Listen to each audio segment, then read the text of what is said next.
ask Prime Minister, just on the Andrew Bailey stuff, are you aware that the complainant sent an email to a bunch of political parties and that email ended up being recalled by parliamentary IT? Are you aware of that? No, I'm not. I was in functions on Thursday evening. I got told late Thursday night. I spoke to Andrew first thing Friday morning. Is there I am conscious that the correspondence from the complainant was sent round widely amongst all political leaders from what I could work out. It was quite unusual for parliamentary IT to recall something like that and say that it was because it was spam. Would that need to be a directive that would come from another political party? Do you know anything? I'm just not aware of that as an issue. It's the first I've heard about it. Were there any issues with anyone among the National Party receiving that email? Not that I'm aware of. I just was aware. I received obviously the letter came in from the complainant on Thursday evening. Was when I got told about it. I think it came in late Thursday afternoon, and then as I said, I met with Andrew on Friday. That's all I'm aware of. Would you have expected Andrew Bailey to have actually spoken to you when he received that first complaint, which he responded to? Well, look, when the issue was raised with him, he apologised and was quite appalled that he caused hurt and insult to somebody. He felt that the matter had been resolved. Clearly it wasn't. He got it wrong, and he unintentionally made someone, as I said, feel hurt and insulted, and it's important that he's corrected that. But in this case, once it was raised with him, he apologised, fulsomely thought the issue was resolved. It clearly wasn't. What's your expectation? What about the various thresholds, though? And obviously, you're quite keen to know the information so you can deal with the information quickly. In hindsight, in this particular incident, would you have expected Andrew Bailey to have actually raised this matter with you the first time, not for you to find out after the fact? Well, look, again, I mean, the issue was raised with him. He apologised. He thought he'd done it fulsomely. He thought the issue was resolved, and clearly it wasn't when the letter came in on Thursday, which was when we found out about it. No surprises for you that it should have been raised the first time? Well, again, in fairness, he thought the issue had been resolved and that he had done what he had done, which is fronted up and apologised to the individual concerned. Clearly, that was not the case, and as a result, my conversation with him on Friday morning was to say, hey, you've clearly got this horribly wrong. You've caused hurt and insult to somebody. I expect a fulsome apology to them, and also which he did, and he also fulsomely apologised to me and reassured me it wouldn't happen again. And that's the standards that I expect going forward. The question, though, Prime Minister, is what your expectation of your ministers is when it comes to letting you know about those situations. So is it your expectation that ministers, when they get complaints of that nature, do they need to come to you straight away, or are you happy for them to deal with it in the first instance, and if it escalates from there, then come to you? At what point do those issues need to come to you? Well, the first thing is his behaviour didn't actually meet the standards that I have of him as a minister. They obviously caused hurt and insult to an individual, as you've identified and seen through the letters that have been sent around. And importantly, he's given me reassurance it won't happen again. In this case, he thought that he had, when the issue was raised with him, he was quite mortified and appalled by it. He apologised. With all due respect, what's your expectation of when you should be informed? Well, my expectation is that he felt that the issue had been resolved. It clearly wasn't. And then importantly, when I found out about it, he apologised to me, he's apologised to the victim. And the timeline? Sorry? Are you satisfied with the timeline? Yes, because in fairness, he thought the issue had been resolved. Given that the email was sent to various other different leaders of political parties and various different offices, do you suspect some sort of political motive behind this? No, he clearly got this wrong. He caused hurt and insult to an individual. His behaviour was inappropriate and wrong. He's admitted as much. He feels mortified by that. He's apologised to me. He's apologised to the person, importantly, and he reassured me that that's not going to happen again going forward. That's what I'm interested in. Why did you not strip Andrew Bailey of any portfolios? Because again, I spoke to him about it on Friday morning. I asked him, to reassure me that this would not happen again. He did that, and he understands the standard that needs to be met. Why did you feel as though the threshold wasn't met, whereby it was necessary to strip him of a portfolio? Because when the issue was raised with him, he genuinely was mortified by that. He reached out immediately, apologised to the individual concerned. He subsequently apologised again to the individual concerned, apologised to me and reassured me it won't happen again. That to me says that he understands the gravity and the seriousness of not meeting those expectations that I have of ministers. Is it a genuine apology, though, if he hasn't accepted if he disputes some of the facts, like he's disputing that he swore at the guy, he wouldn't even be kind of drawn on whether he used the loser word. So if he's disputing some of the facts, how much of a genuine apology is it? Well, I can tell you in my conversation with him, he understood he had got it totally, utterly, completely wrong. What he had intended to be some light-hearted banter clearly was not the case. He got that totally wrong, and he has apologised to me and to the complainant, quite rightly and more fulsomely about that. If this behaviour turned out to be repetitive, would it then warrant consequences if it comes out that a minister, speaking generally, had multiple instances of something like this occurring? Yes, I mean, I've made that very clear to him. This is not a standard that I expect from any of my ministers. He has, genuinely, and that's what I'm always looking for in these cases, have you internalised and understood how much hurt and insult you have caused, and what have you done to make that as best you can to make amends. But importantly, I would expect going forward, and I've told him that very clearly, that and he's given me reassurances that won't be this behaviour again. Generally speaking, if this was to happen repetitively, what would the consequences be? What's that process? Well, each case is different, but I think you've seen me over the last 2.5 years deal with any personnel issues within my caucus or within my cabinet, I think pretty fairly and pretty swiftly. And I just, and it doesn't make it right, because what happened here was someone was hurt and insulted by his remarks and his comments, which were way off beam and not right. It's right that he has got contrition, genuinely so. He has genuinely, authentically apologised as fulsomely as he possibly can, and he's given reassurances that it won't happen again. Sorry, Prime Minister, you're saying that he has authentically apologised, but the words that have come out of Minister Bailey's mouth is that he is sorry that someone was offended, not that he's sorry for what he did. Is there a more authentic apology that is forthcoming? I can tell you in my conversation with him, and I went through it with him on the Friday morning, it was very clear to me that he knew that his remarks and his comments and his interaction with that individual had caused hurt and insult. Are you confident that no one within the National Party made any request to the Parliamentary IT Service that would have resulted in that email being recalled from the other political parties? I'm genuinely unaware of that issue until Joe just raised that now. Given that he's contesting some of the none of your events, team did that? It doesn't sound like something my team would do, and I can just tell you, I'm not aware of that issue. That? Sorry? Would you look into whether that was the case or I'm not? sure it's something my office will look into, but what I'm interested in is making sure that the person who's been hurt and insulted actually gets a genuine apology, and most importantly that Andrew understands that that behaviour is unacceptable. Aaron Gilmore, Sorry. Aaron Gilmore joshed a waitress at a National Party function and had to resign from Parliament. Melissa Lee failed to present a paper on the Warner Brothers Discovery situation. She lost her position in Cabinet. Why then is Andrew Bailey different? Well, again, as I said, the issue was raised with him after a visit to this business. It was raised with him. He immediately was appalled and mortified that that had caused hurt and insult in the way that it did. He clearly got it very, very wrong. He showed tremendous attrition and a genuine apology to the individual concerned, and also to me and to our, for letting our government and myself down and not meeting those standards. He understands the standards, and he's going to make sure that it doesn't happen again. Question, did he though? Sorry. Because his first apology wasn't directly to the worker, it was to the business, in which he mentioned the worker and sort of apologised for causing it. He didn't contact the worker until the day in which the government was releasing the information publicly to the media. So, there is a question there of how much he was apologetic.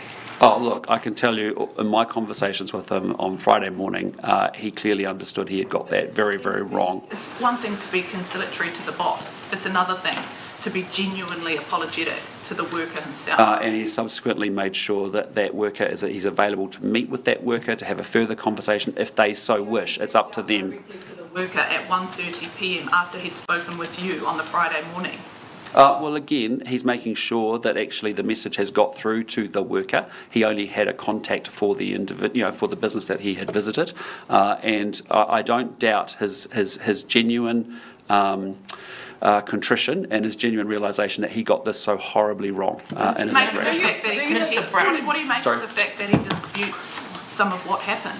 That has not been in my. There was. He can argue that, or you can argue that all day long. The reality is he has admitted that he was wrong, and that his words and his interaction caused hurt and offence. Of the media, that he didn't say the words F off. All I'm just saying to you is that I have spoken with him. I am convinced that he is genuinely realises he's got that horribly wrong. I have got reassurances from him if it happens, that it will not happen again, and also that he understands that that's not the standard that we expect of any of our ministers in our government. Was the worker... Sorry, I'll just come back to Jenna. Can I go over here? Sorry. Prime Minister, in your conversations with Andrew Bailey, did you at any point say or imply to him that he should have come to you sooner? No, because in many ways he felt that he had that issue, resolved. And once it was raised with him, he immediately tried to get in contact with the individual and offer that apology, which he believed would be passed through to them. But importantly, what I want to make sure when I'm having those conversations is, has an individual registered that they got it wrong, that they caused hurt, and then what have they done about that genuinely? And more importantly, what are they doing going forward to make sure that it doesn't happen again?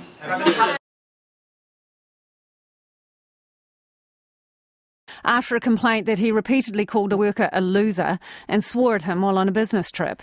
The employee formally complained after the visit, saying Bailey told him to F off and repeatedly called him a loser, making an L with his fingers on his forehead.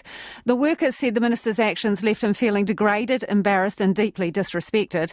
Minister Andrew Bailey joins me now. Kia ora, Minister. What did you do and what did you say, please? Hey, look, good evening, first of all. I had a brief interaction with a person for a matter of a few minutes, and out of that, he's taken great offence, so I have apologised to him unreservedly. There was no intention to offend him. They were light-hearted comments, and unfortunately, and it was only for a few minutes, but unfortunately he's taken offence. But I have... It doesn't sound like you're owning what you've done, Minister. Brief encounter and light-hearted comments? No, I have, and I do take it. I was wrong to put him into that situation, and I accept that, and that's why I've unreservedly apologised to him on 2 occasions. OK, let's be specific. What did you say that you shouldn't have, please? Look, I don't want to get into what he, she, whatever said. I'm just interested in what you said, Minister. Other than, look, I put the person into a situation where they felt offended, and for that I unreservedly apologise to them. Minister, part of making amends is owning what you did wrong. So I'm going to ask you one more time. What did you say to this person? Look, I'm not going to go through specifically. It was a very brief interaction. OK, let's do it this way, Mr Bailey.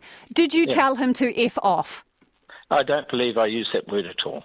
But that's not the point, Lisa. What the point is... Did you tell him he was a loser repeatedly? No, I want to go through this, Mr Bailey. It's important. Did you call him a loser several times? But the point is, look, I don't want to go through what he's set out in his letter. The fact is that I put him into a situation... Are you denying you said it? No, I'm not denying it. I'm just saying I don't want to have a dispute around what he claims I've said. All I've said is the only reason there would be a dispute, Minister, is if you are denying that you said it. So, did you call him a loser several times? Yes or no? Lisa, look, did you tell him to F off, Minister? I've said to you before, I don't believe I used that words, but the bigger issue is I put him in a situation... What word did you use? Sorry, the bigger issue is that I actually put him in a situation where he felt offended, and for that I have apologised. I've apologised to him twice. I've apologised to the Prime Minister. What did he say to you that got you so wound up?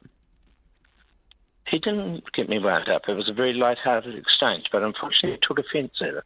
You thought it was light-hearted, but he clearly didn't. Why did you speak to him like that? I accept that, and I put him in this difficult situation, and that's why I've unreservedly apologised to him. We're getting a lot of feedback on this. One person says that when someone says, I thought it was light-hearted, that's what bullies say. Are you a bully, Minister? I don't believe I've had hundreds of, if not thousands of visits to businesses. It was a very brief interaction with the person, and I'm sorry that I put him into a situation. I own that. That's the issue that I'm accepting, that I should not have put him in that situation. Okay. And that's why I've unreservedly apologised. In his complaint letter, he says, I was overwhelmed with absolute disgust from the minister's treatment towards myself. I felt angered and powerless in the moment and made to feel like I was the object of ridicule in front of my peers. What do you think when you hear that that is the way you made someone feel? Yeah, and I shouldn't have done that, and that's why I've unreservedly apologised to him. Had you had a few wines at that vineyard when you went for the visit? And I'm not saying whether it's a vineyard or not, but I hadn't. Had you had anything to drink prior to this conversation? No. Nothing? No.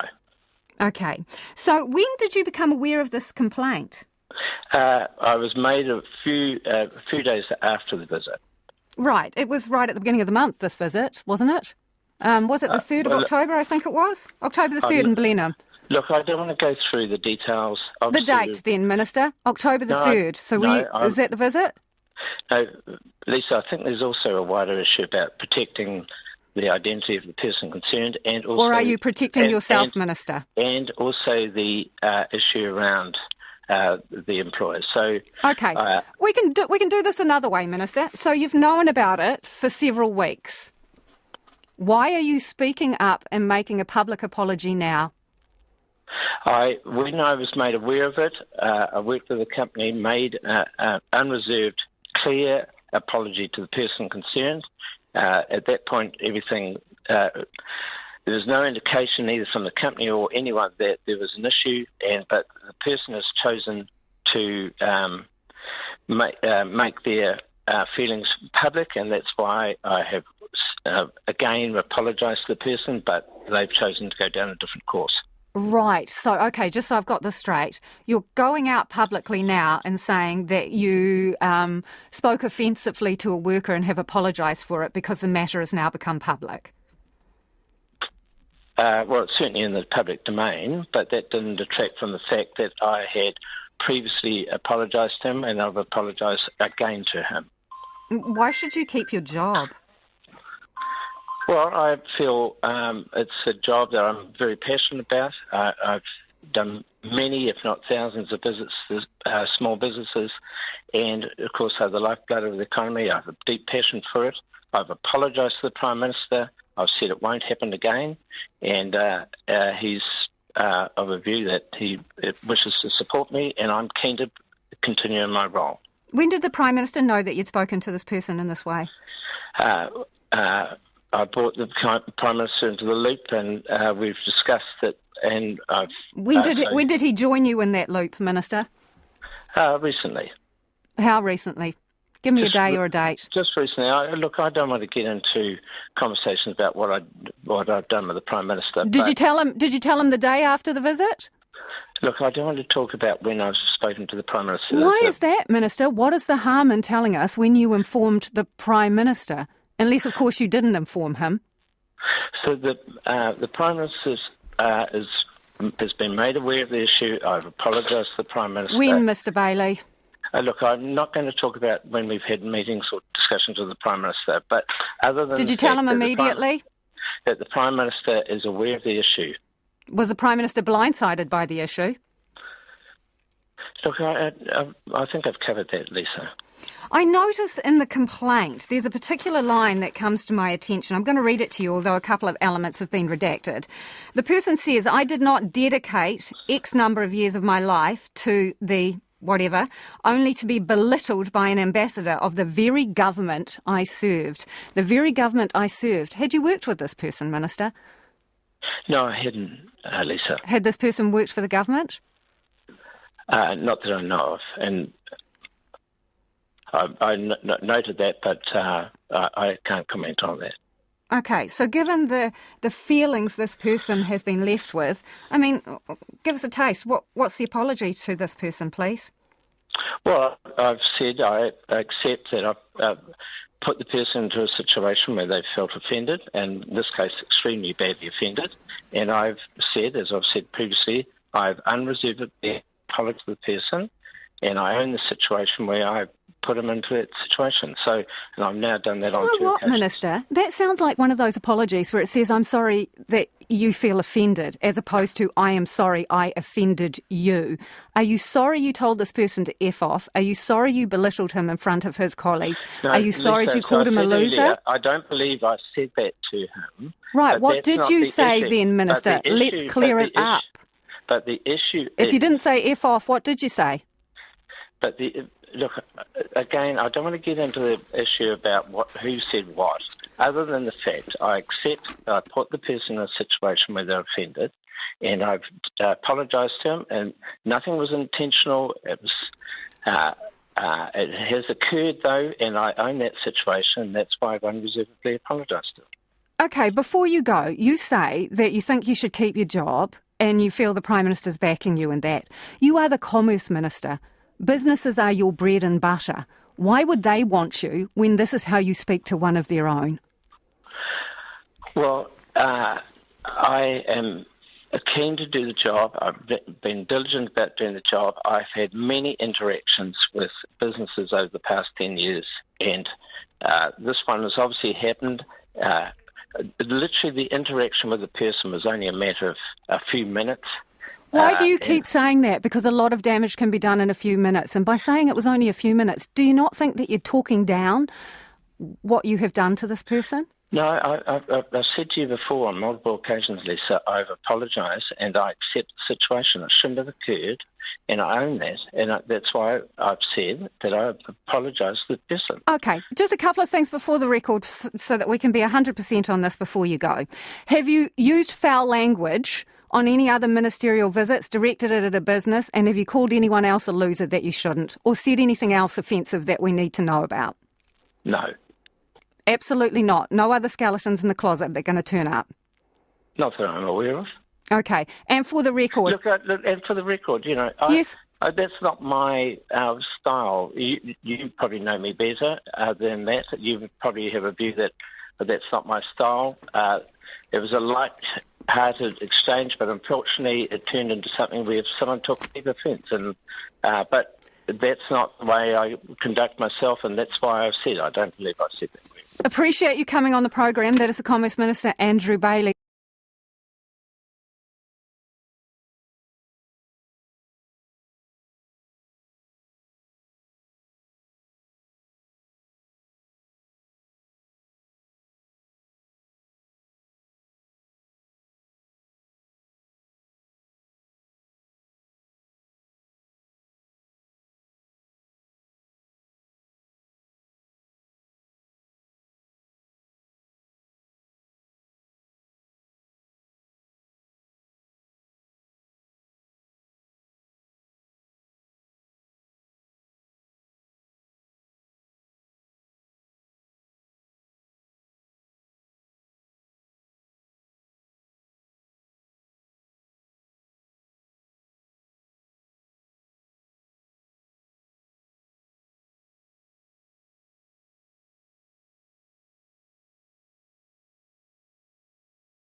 With the Māori Queen? I haven't yet, but I plan to, yes, I really would like to. So I've got that on my calendar. It's just getting that organised. Shortly, I hope, yeah. And do you have any thoughts on the big hikoi that is planned? Sorry? Do you have any thoughts on the major hikoi planned to be hitting Parliament in November? No, look, I appreciate people have a right to protest in New Zealand. It's an important part of our democracy. We just expect people to do it peacefully and legally. Minister Brown, Sorry, you haven't asked the question, right? Is there an update on where live exports is at in terms of bringing that back? Still an ongoing conversation, but Firstly to you, Minister Brown, on Wellington Council, you were toing and froing over some sort of iteration of government intervention. You said you were waiting for advice. Have you received said advice yet? I have received it and I'm considering it. What did the advice say, pray tell? I'm not getting into the details of that. I've received it and I'm considering it. Well, in terms of, can you give us some sort of time frame about how long we're going to have to wait until you give us some sort of sense of what you're doing? Well, obviously, I'm taking it with seriousness and urgency, but I'm not going to be going into those details here today. But I have received the advice and I'm considering it. Sorry, can we go to Claire? Sorry. Claire? Have you been briefed on what the council has decided today vis-a-vis filling the hole in the long-term plan at all? And what are your views on that? Does it give you any more confidence? No, I haven't been briefed on that at this stage. I mean, I met with the Mayor last week. She gave me an outline in terms of some of the work that she's got underway. Ultimately, as I said last week, we've got concerns in regards to the fact they've decided to effectively relitigate their entire long-term plan, and we're obviously concerned about the impact that may have on ratepayers here in Wellington. But ultimately, as I said, receive the advice, we'll consider it. Have you got any other meetings lined up with the Mayor? No. Not at this stage. Or do you plan to? Not at this stage, no. Obviously, we need to be reassured that we've got gold-plated animal welfare standards in place, and so that'll be an ongoing conversation through Cabinet. Some hurdles, because I think Minister Hoggard was hoping to be out for public consultation August, September. That hasn't happened. No, not that I'm aware of. We're working very clearly, as you know, through our quarterly action plans, and so those are the priorities for the immediate 3 months in front of us, and that's what we're trying to close out before the end of this year. But we're open to live animal exports. It just needs to be done at the highest possible standard and making sure that all animal welfare considerations are in place. Can we just go back to the meeting of the budget ministers? Yes. Are you saying that the budget ministers are looking at the total spend in the budget as a totality and that they're going to presumably rob Peter to pay Paul? No, a load of rubbish. I think when you come from outside the political process, you don't just look at the new money coming in, is all the point I've been trying to make to you. We look at the total spend of government and we say, look, if there's programs that aren't really getting results or that effective, it's okay to actually move and reprioritise that funding to things that are. And likewise, we want to make sure we're getting a good return on it. It's all taxpayers' money at the end of the day. Last question, Jenny. Minister Brown, really quickly, can you rule out an observer being appointed to Wellington City Council by the end of this month? I just said, as I said earlier, I've received the advice, I'm now considering it.